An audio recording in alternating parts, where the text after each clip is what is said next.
What's up, everyone? Welcome to the January 20th edition of DraftKings Tournament Plays presented by PrizePicks. I'm your host, Adam Scherer. You can find me on Twitter at ShipMyMoneyDFS.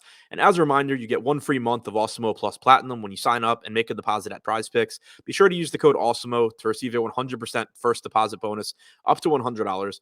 We only have a 3-game NBA slate tonight, but there are a lot of moving parts. We have Dallas on the second half of a back-to-back. Their injury report has come out. The only player on it is that Sterling Brown is out tonight. Keep your eye on news. There's always a chance that somebody like Porzingis sits, but for right now, it appears that he's going to play. We have Devontae Graham questionable for the Pelicans. That potentially changes everything. We have a lot of moving parts for the Pacers, probably the most difficult part of the night to figure out. So, long story short, be sure to tune into the deeper dive from 5:30 to 6:30 tonight, and the Live Before Lock show from 6:30 up until the 7:30 tip for more up-to-date information and strategy regarding how to handle that news. But for now, taking an early look at 5 of the top tournament options on DraftKings, starting at number 5, Steph Curry. Feels weird calling him the 5th best tournament option on a 3-game slate, given how high his ceiling is. But this slate's kind of weird in that there are some good mid-range plays. And then there's Luka Doncic at the top, who I think in terms of chances of success is clearly the superior option to Curry.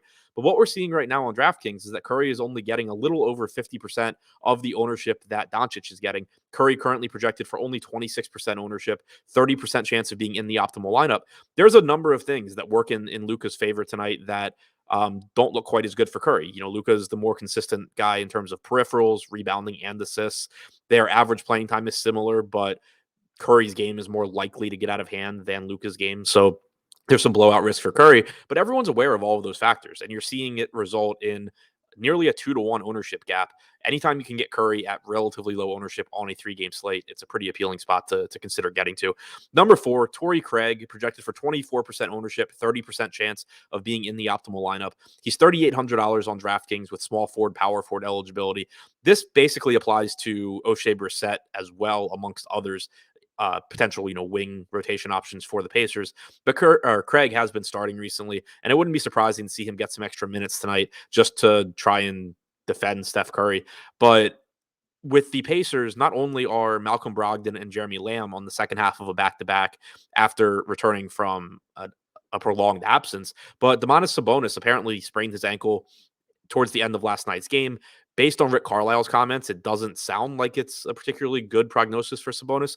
So there's a chance he ends up sitting tonight as well. Worst case scenario, all of those guys play. You're still getting a cheap Torrey Craig in the starting lineup, at least as of the starting lineup that Indiana's been using since Miles Turner went down. Better scenario is that Sabonis is out and it just opens up more minutes for guys like Craig and Brissett. There's a good chance that whatever their ownership is going into the slate, there's a good chance it ends up being lower than it otherwise would be if we had more information, because there's a decent chance that we don't know who is in and out for the Pacers. There's a really good chance that we don't know what the starting lineup is. So taking a shot at these guys and then, maybe being prepared to swap around if you need to makes some sense. Number 3, Devin Booker, number 3,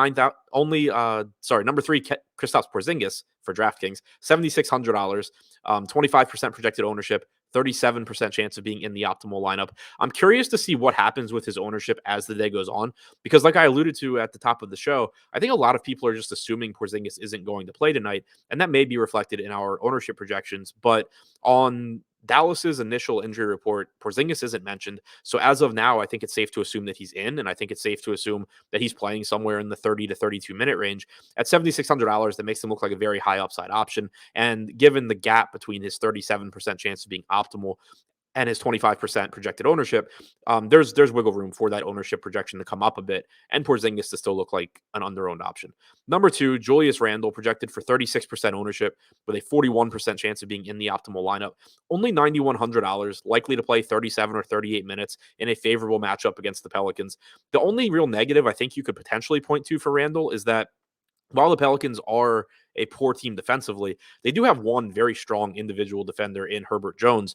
I don't know who he's going to defend here. My assumption is that you see him on Randle, and that has caused some problems at times. But I think anyone who's watched my content is aware that I still care a lot more about team defense and pace and salary and all of those factors, more so than I do who is potentially likely to defend someone individually. I don't think it matters all that much in most situations.